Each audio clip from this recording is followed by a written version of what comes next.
60 homens armados, posicionados ao redor do quarto do rei enquanto ele dormia. Isso não era exagero, era estratégia. A Bíblia revela detalhes pouco comentados sobre uma guarda secreta que transformava a noite em vigilância absoluta. Quem eram esses gigantes? Guerreiros comuns?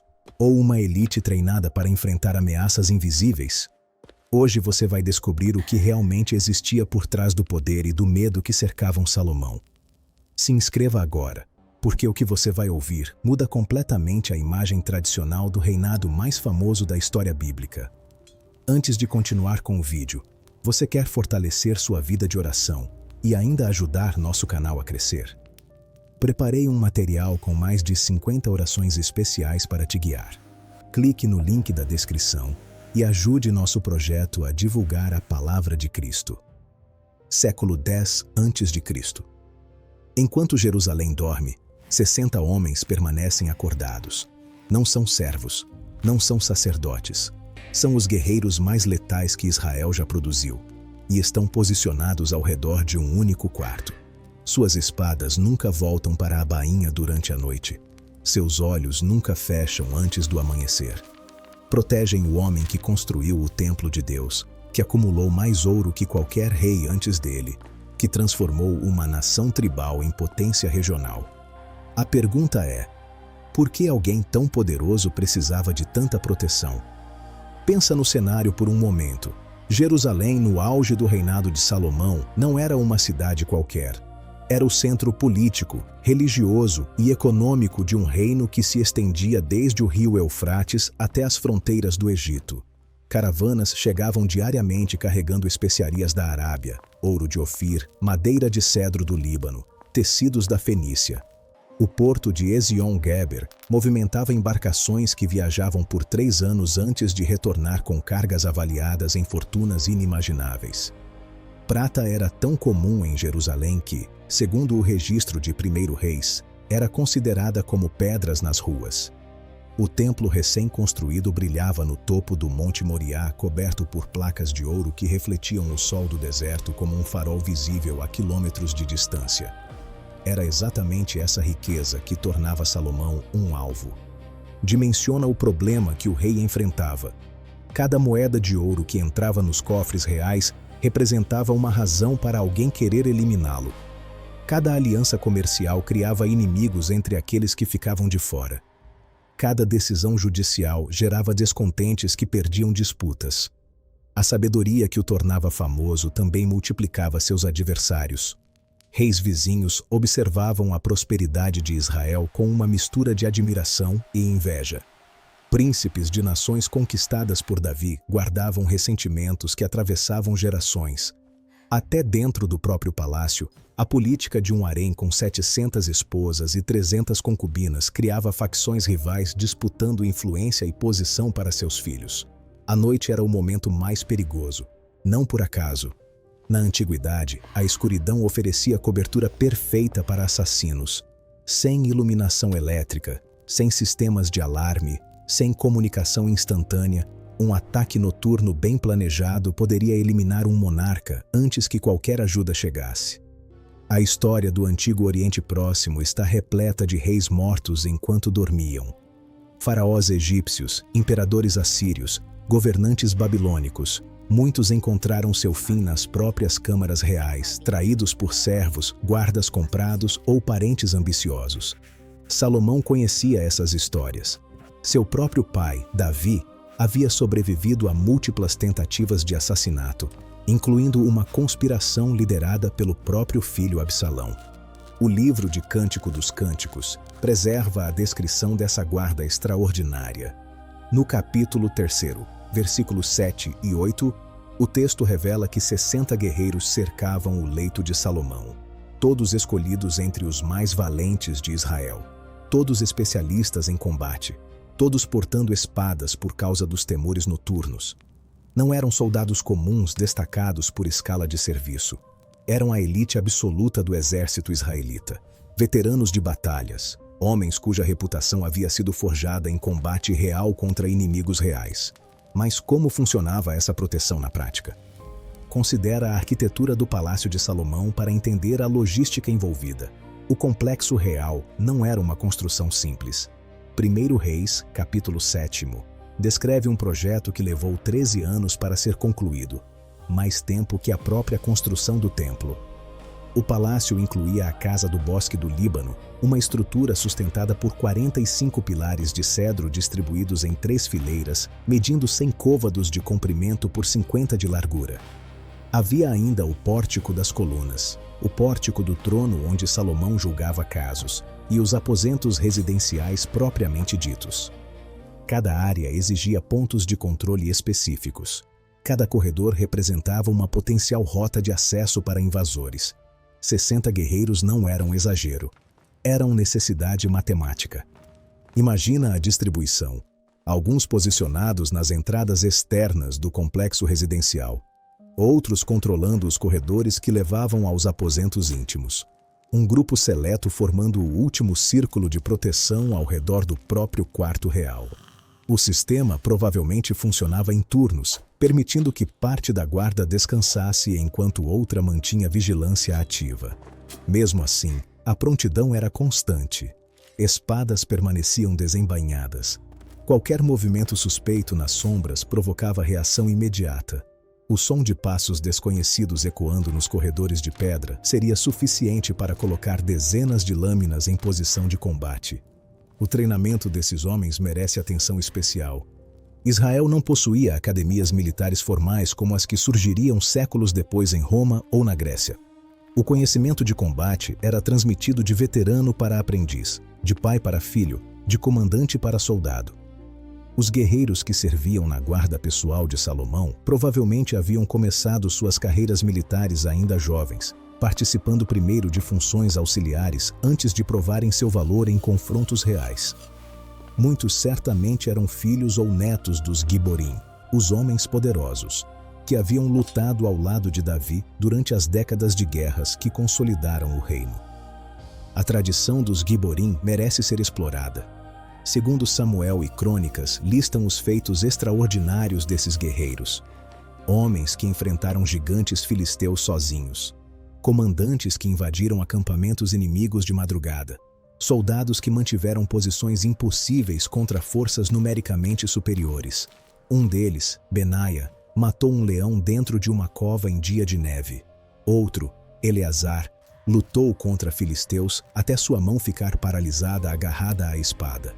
Eram histórias que circulavam entre o exército israelita como exemplos do que significava coragem absoluta. Os 60 guerreiros de Salomão eram herdeiros dessa tradição. Não bastava ser forte. Não bastava saber manejar uma espada. Para proteger o rei, era necessário um tipo específico de lealdade, aquela que não vacila diante de suborno, que não hesita diante de ameaça, que não calcula vantagens pessoais quando a vida do monarca está em jogo. Encontrar 60 homens assim em qualquer época da história seria desafio considerável. Na antiguidade, quando traições eram rotina nas cortes reais, era quase milagroso, mas havia mais do que habilidade militar envolvida. A guarda pessoal de Salomão também cumpria função simbólica poderosa. No mundo antigo, reis não eram apenas líderes políticos, eram representantes da ordem divina na terra. A segurança do rei equivalia à segurança do reino inteiro. Um monarca vulnerável sugeria um reino vulnerável. Um monarca bem protegido demonstrava um reino estável, organizado, capaz de defender seus interesses. Os 60 guerreiros eram, portanto, uma mensagem viva para qualquer visitante estrangeiro que chegasse a Jerusalém. E visitantes não faltavam. A fama de Salomão atraía delegações de toda parte do mundo conhecido. A rainha de Sabá viajou mais de 2.000 quilômetros desde o sul da Arábia para testemunhar pessoalmente o que ouvira sobre a sabedoria e riqueza do rei israelita. 1 Reis relata que ela chegou com uma caravana carregada de especiarias, ouro e pedras preciosas em quantidade jamais vista novamente em Israel. Outras delegações vinham do Egito, da Fenícia, de reinos mesopotâmicos, de nações cujos nomes se perderam na história. Todos esses visitantes passavam pela guarda de Salomão. Todos observavam aqueles 60 guerreiros posicionados como estátuas letais ao redor do homem mais poderoso da região. A impressão causada era calculada. Considera o que um emissário estrangeiro levaria de volta ao seu próprio rei após visitar Jerusalém. Relatórios sobre a riqueza do templo, certamente. Descrições do trono de marfim coberto de ouro. Números sobre a frota comercial e as rotas de comércio. Mas também, e talvez principalmente, informações sobre a capacidade militar israelita. E nada comunicava força de maneira mais imediata do que 60 guerreiros de elite montando guarda permanente ao redor do monarca. Qualquer nação que considerasse atacar Israel teria que calcular não apenas o exército regular, mas também a qualidade excepcional dos homens mais próximos ao rei. Havia ainda a dimensão religiosa. Israel não era uma nação comum. Era, segundo sua própria compreensão, um povo escolhido por Deus para um propósito específico na história. O rei não governava por direito próprio, mas como representante do verdadeiro rei, o Deus de Abraão, Isaque e Jacó. Proteger Salomão significava proteger a linhagem davídica através da qual, segundo as promessas proféticas, viria bênção para todas as nações. Os guerreiros que montavam guarda naquele palácio não estavam apenas cumprindo um dever militar. Estavam, de certa forma, participando de um propósito maior que transcendia política e poder terreno. Isso não diminuía os riscos práticos.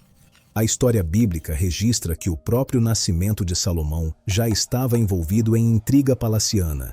Ele não era o filho mais velho de Davi. Adonias, seu meio-irmão, tentou tomar o trono antes que Davi morresse, forçando uma crise de sucessão que quase dividiu o reino. Salomão só se tornou rei porque sua mãe Batseba e o profeta Natã agiram rapidamente para garantir que Davi confirmasse publicamente sua escolha. Mesmo depois da coroação, Adonias continuou sendo uma ameaça potencial até ser executado por conspirar novamente. Esse contexto familiar explica muito sobre a mentalidade de Salomão. Ele sabia que sangue real não garantia lealdade. Ele havia visto de perto como a ambição podia destruir laços familiares.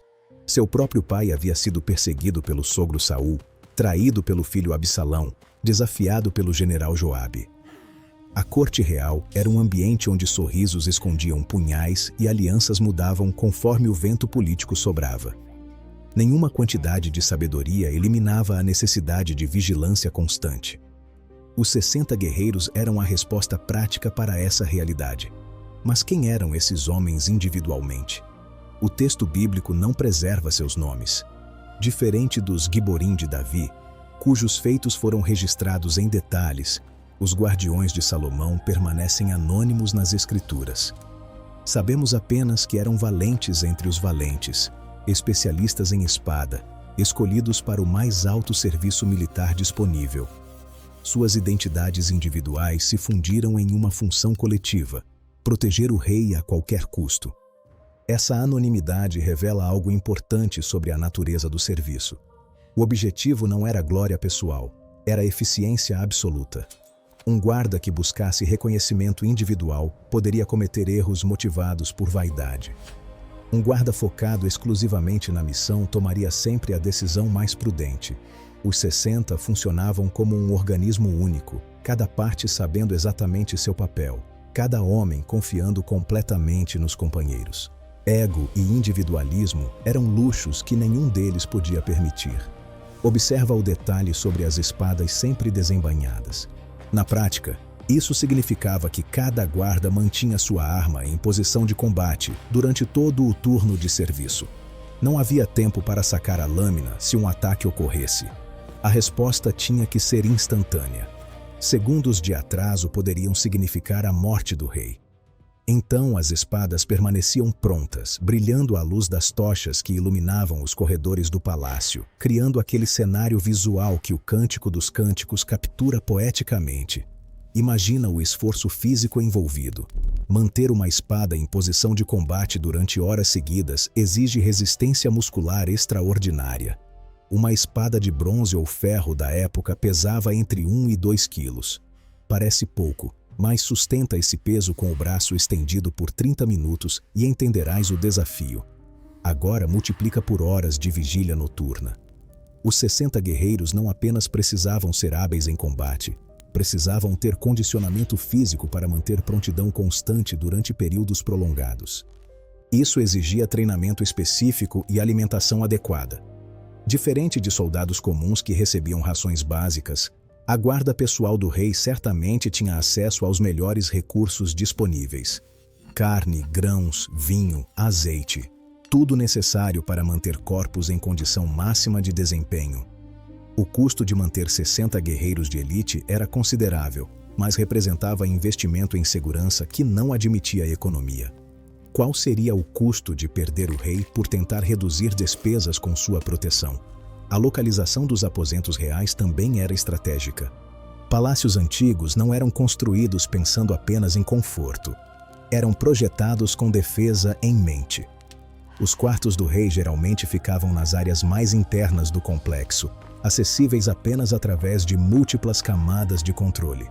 Corredores estreitos dificultavam ataques em grupo. Portas reforçadas criavam barreiras adicionais. Janelas, quando existiam, eram pequenas demais para permitir entrada de invasores. Todo o desenho arquitetônico colaborava com o trabalho da guarda. Ainda assim, a ameaça mais perigosa não viria necessariamente de fora. As maiores tragédias da realeza antiga frequentemente envolviam traição interna, servos que conheciam as rotinas do palácio, oficiais com acesso aos aposentos íntimos, familiares com pretensões ao trono. Um assassino de dentro já havia ultrapassado todas as barreiras externas antes mesmo de agir. Por isso, o processo de seleção da guarda pessoal provavelmente envolvia investigação profunda sobre a lealdade de cada candidato, histórico familiar, conexões tribais, possíveis ressentimentos, dívidas financeiras. Qualquer fator que pudesse tornar um homem vulnerável a suborno ou chantagem precisava ser identificado e eliminado. Confiança era a moeda mais valiosa. Os 60 guerreiros tinham acesso ao rei em seus momentos de maior vulnerabilidade. Observavam Salomão no sono, no despertar, em trajes informais, resguardados dos olhos públicos. Conheciam rotinas que jamais poderiam ser reveladas a estranhos. Essa intimidade funcional estabelecia um vínculo peculiar, não propriamente amizade, mas algo de natureza mais profunda, uma dependência mútua. O monarca confiava sua vida àqueles homens, e estes dedicavam suas existências ao rei. Qual seria a rotina diária dessa guarda? Provavelmente iniciava-se antes do pôr do sol, quando o turno noturno assumia as posições. Realizava-se a inspeção de armas, a verificação de cada ponto de acesso e a comunicação sobre qualquer evento incomum ocorrido durante o dia. À medida que a escuridão tomava conta de Jerusalém, a vigilância intensificava-se. Cada som era analisado, cada movimento nas sombras, investigado. As horas mais críticas eram aquelas entre a meia-noite e o amanhecer, quando o sono pesava mais forte e a tentação de relaxar a atenção era maior. Não havia margem para erro. Um momento de distração. Um guarda que cochilasse em seu posto. Uma porta deixada sem vigilância por minutos. Qualquer falha poderia ser explorada por inimigos que apenas aguardavam a oportunidade oportuna. A pressão psicológica sobre esses homens era imensa. Não bastava estar fisicamente presente. Era necessário manter alerta mental constante durante horas seguidas, noite após noite, mês após mês, ano após ano. Quantos anos esses guerreiros serviram? O reinado de Salomão durou 40 anos. É improvável que os mesmos 60 homens tenham servido durante todo esse período. Idade, ferimentos, óbito. Diversos fatores causariam rotatividade na guarda ao longo das décadas. Isso significa que existia um sistema de recrutamento e treinamento contínuo para manter o contingente completo. Jovens guerreiros seriam identificados, testados e preparados para eventualmente assumir posições na proteção real. A tradição passava de uma geração para outra dentro da própria estrutura militar.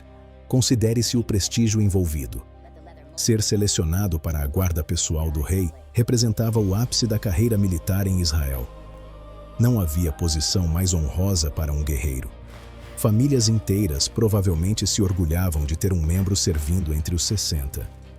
Nas aldeias e cidades de onde esses homens provinham, suas histórias seriam contadas e recontadas como exemplos de coragem e dedicação.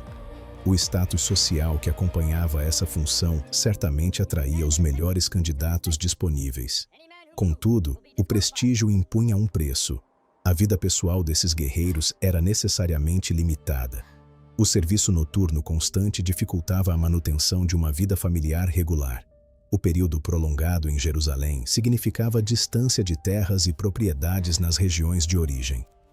O compromisso com a segurança do rei exigia sacrifícios que transcendiam o risco físico do combate. Esses homens entregavam não apenas suas espadas, mas suas próprias existências à missão de proteger Salomão. A questão do armamento merece análise. O texto menciona espadas, mas a guarda provavelmente portava equipamento mais completo. Escudos para defesa, possivelmente lanças para combate à distância em corredores, talvez punhais como armas secundárias para confrontos em proximidade extrema. O tipo específico de espada usada variava na época, desde lâminas curtas para ambientes fechados até espadas mais longas para combate aberto. O treinamento incluiria proficiência em múltiplas armas para adaptação a diferentes cenários de ameaça. A metalurgia israelita do período era sofisticada. Embora o ferro já fosse conhecido, o bronze ainda era amplamente utilizado para armas de qualidade. As melhores lâminas combinavam dureza suficiente para manter o fio cortante com flexibilidade para não quebrar em combate. Artesãos especializados produziam essas armas, e a Guarda Real certamente tinha acesso ao melhor equipamento disponível. Uma espada de qualidade inferior poderia significar a diferença entre a vida e a morte em um confronto real. Havia também vestimenta específica. Guardas reais em culturas antigas frequentemente usavam uniformes ou insígnias que os identificavam. Isso servia a múltiplos propósitos: facilitar o reconhecimento entre membros da própria guarda, intimidar potenciais agressores e demonstrar a organização e os recursos do reino. Não se sabe exatamente como os 60 guerreiros de Salomão se vestiam, mas é razoável projetar algum tipo de padronização que os distinguisse de soldados comuns. A questão da alimentação noturna também era de ordem prática. Durante turnos longos de vigília, os guardas necessitavam de alguma forma de sustento sem abandonar seus postos. Provavelmente havia um sistema de revezamento breve para refeições, ou alimentos que pudessem ser consumidos rapidamente sem comprometer a prontidão. A água era essencial. A desidratação afeta a concentração e os reflexos. Pequenos detalhes logísticos como estes proviam a diferença na eficiência geral da operação de segurança. E quanto à comunicação entre os guardas? Em um palácio extenso como o de Salomão, a coordenação era essencial. Se uma ameaça fosse detectada em uma área, outras precisavam ser alertadas rapidamente. Sinais sonoros, visuais ou mensageiros correndo entre postos. Algum sistema existia para garantir uma resposta coordenada. Um ataque que conseguisse isolar um grupo de guardas do restante seria muito mais perigoso do que um enfrentado pela força completa dos 60. A matemática da proteção é implacável. 60 homens divididos entre múltiplos turnos, múltiplos pontos de acesso e múltiplas camadas de defesa significam que, em qualquer momento específico, apenas uma fração estava diretamente ao redor do rei. Se cada turno durava de 4 a 6 horas e 3 turnos cobriam a noite inteira, havia talvez 20 homens ativos por vez. Distribuídos pelo complexo do palácio, isso poderia significar grupos de 3 a 5 guardas em cada ponto crítico. Não era um exército. Era uma força cirúrgica, precisa e estrategicamente posicionada, mas era suficiente. A história não registra nenhuma tentativa de regicídio bem-sucedida contra Salomão. Em 40 anos de reinado, com todas as intrigas políticas, rivalidades internacionais e tensões internas, o rei faleceu de causas naturais em seu leito. A guarda cumpriu sua missão. Os 60 guerreiros, ou melhor, as sucessivas gerações de guerreiros que ocuparam essas posições, mantiveram seu soberano vivo até o fim natural de seus dias. Isso não significa que não houve tentativas. A ausência de registro não prova-te a ausência de eventos. É possível, talvez provável, que conspirações tenham sido descobertas e neutralizadas antes de se concretizarem. Assassinos potenciais identificados e eliminados silenciosamente. planos interceptados através de informantes infiltrados em cortes estrangeiras. A segurança eficiente é frequentemente invisível, só se percebe sua importância quando esta falha. A guarda de Salomão nunca falhou de maneira registrada, o que pode indicar justamente sua competência excepcional. Havia também uma dimensão psicológica na proteção. A mera existência de uma guarda tão formidável desencorajava tentativas. Qualquer conspirador potencial precisava calcular não apenas como alcançar o rei, mas como sobreviver aos 60 guerreiros no processo. A probabilidade de sucesso diminuía drasticamente quando o alvo estava cercado pelos melhores combatentes do reino. Muitas conspirações provavelmente findaram ainda na fase de planejamento, quando a realidade da proteção real se tornava clara. A prevenção era tão importante quanto a reação. Os melhores sistemas de segurança não dependem apenas de responder a ataques, mas de impedir que estes ocorram. Isso envolve inteligência, conhecimento sobre potenciais ameaças antes que se materializem. A guarda pessoal provavelmente trabalhava em coordenação com outros elementos do aparato real, espiões, informantes e oficiais que monitoravam movimentações suspeitas. A proteção do rei era um esforço coletivo que ia muito além dos 60 guerreiros visíveis. O legado dessa estrutura ultrapassou o reinado de Salomão. Reis posteriores de Israel e Judá mantiveram suas próprias guardas pessoais, seguindo o modelo estabelecido. A ideia de uma proteção de elite para o monarca tornou-se o padrão. Mesmo após a divisão do reino, mesmo durante períodos de declínio, a figura do guarda real permaneceu. Quando Jerusalém finalmente caiu perante a Babilônia, séculos depois, ainda havia guardas defendendo os últimos reis da linhagem de Davi. Mas toda essa proteção não salvou o que realmente importava. Salomão morreu em segurança, mas seu reino fragmentou-se logo após. As tensões entre as tribos do norte e do sul, acumuladas durante décadas, explodiram durante o reinado de seu filho, Roboão. 10 tribos se separaram, formando o reino de Israel ao norte. Apenas Judá e Benjamim permaneceram fiéis à casa de Davi ao sul. Tudo o que Salomão construiu, o templo magnífico, a rede comercial, a fama internacional, começou a desmoronar uma geração após sua morte. Os 60 guerreiros protegeram o corpo do rei. Não puderam proteger seu legado. E aqui, a história toma uma direção que os guerreiros de Salomão jamais poderiam imaginar. Séculos depois, outro rei entraria em Jerusalém. Não montado em cavalos de guerra, mas em um jumento. Não cercado por 60 guerreiros armados, mas por 12 pescadores e cobradores de impostos. Não acumulando ouro e riquezas, mas declarando que não tinha onde reclinar a cabeça. Jesus de Nazaré chegou reivindicando exatamente o trono que Salomão ocupara, o trono de Davi, prometido eternamente por Deus. A diferença não poderia ser mais dramática. Quando os soldados vieram prender Jesus no Getsêmani, Pedro sacou uma espada. Era um reflexo natural. Defender o mestre da mesma forma que os 60 teriam defendido Salomão. Mas Jesus ordenou que Pedro guardasse a arma. Declarou que poderia rogar ao Pai 12 legiões de anjos, mais de 72.000 criaturas celestiais, mas não o faria. O rei, que tinha à disposição proteção infinitamente superior a 60 guerreiros humanos, escolheu voluntariamente entregar-se aos inimigos. Salomão dormia protegido por espadas. Jesus caminhou desprotegido para uma cruz. A sabedoria de Salomão atraiu a rainha de Sabá com curiosidade sobre enigmas.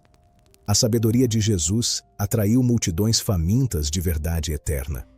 O templo de Salomão foi destruído 2 vezes ao longo da história. O templo que Jesus prometeu reconstruir em 3 dias, seu próprio corpo, ressuscitou e permanece vivo. Os 60 guerreiros protegeram um rei cuja dinastia eventualmente desapareceu. Os 12 discípulos desarmados espalharam uma mensagem que alcançou todos os continentes. Existe uma ironia profunda nessa comparação. Toda a estrutura de segurança de Salomão baseava-se em uma premissa: o poder necessita de proteção porque o poder pode ser tomado. Mas o poder que Jesus demonstrou era de natureza diferente. Não poderia ser tomado porque estava sendo livremente entregue. Não necessitava de guardas porque não temia a morte. Não dependia de espadas porque operava em uma dimensão onde espadas são irrelevantes. Os 60 guerreiros representavam o ápice da capacidade humana de proteger. Jesus revelou que a verdadeira segurança provém de uma fonte completamente distinta. Isso não diminui os guerreiros de Salomão. Eles cumpriram fielmente sua missão no contexto que receberam. Foram homens de coragem, dedicação e habilidade extraordinárias. A estrutura que mantinham era genuinamente impressionante para sua época. Mas a história maior na qual estavam inseridos, a história da redenção que atravessa toda a Escritura, apontava para algo além de reis protegidos e templos dourados. Apontava para um rei que seria a proteção para outros, um templo que seria o próprio Deus habitando entre os homens. Hoje, 2000 anos depois, os 60 guerreiros permanecem no texto bíblico como testemunho de uma era extraordinária. O palácio que protegiam desapareceu. O templo que ajudavam a guardar foi destruído. O reino que serviam fragmentou-se. Mas a história que contaram, de poder e vulnerabilidade, de sabedoria e necessidade, de glória humana e seus limites, continua ressoando porque aponta para verdades que transcendem seu contexto original. Ao considerar a guarda de Salomão, observa-se um espelho do desejo humano universal por segurança. Almejamos proteção contra o que nos ameaça. Construímos sistemas elaborados para garantir nossa sobrevivência. Cercamos o que valorizamos com as melhores defesas que podemos criar. E, contudo, ao final, descobre-se que nenhuma quantidade de guerreiros armados pode proteger contra as realidades mais profundas da existência. O tempo que transcorre, os legados que escapam das mãos, a morte que eventualmente alcança a todos. Salomão, com toda a sua sabedoria, compreendeu isso ao fim. O livro de Eclesiastes, tradicionalmente atribuído a ele, reflete sobre a vaidade de todas as realizações humanas. Vaidade de vaidades, declara o sábio ancião, perscrutando sua riqueza, seus projetos e sua glória. Os 60 guerreiros não podiam protegê-lo dessa conclusão. O ouro acumulado não podia comprar significado eterno. O templo construído não podia garantir a presença permanente de Deus entre um povo que se desviava. A verdadeira guarda de que todos necessitamos não empunha espadas de metal. É uma proteção de natureza distinta, aquela que provém de um relacionamento restaurado com o Deus que criou todas as coisas. Os 60 guerreiros protegiam o sono de Salomão na Jerusalém terrena. Mas existe uma Jerusalém celestial, onde proteção alguma é necessária, pois nenhuma ameaça existe. Os guardiões armados apontavam inadvertidamente para uma realidade onde a própria necessidade de guardas cessará completamente. Até lá, a imagem permanece poderosa. 60 homens despertos enquanto o mundo dorme, espadas prontas, brilhando à luz de tochas, olhos vasculhando sombras em busca de perigo, coragem silenciosa que nunca vacila através das longas horas da noite.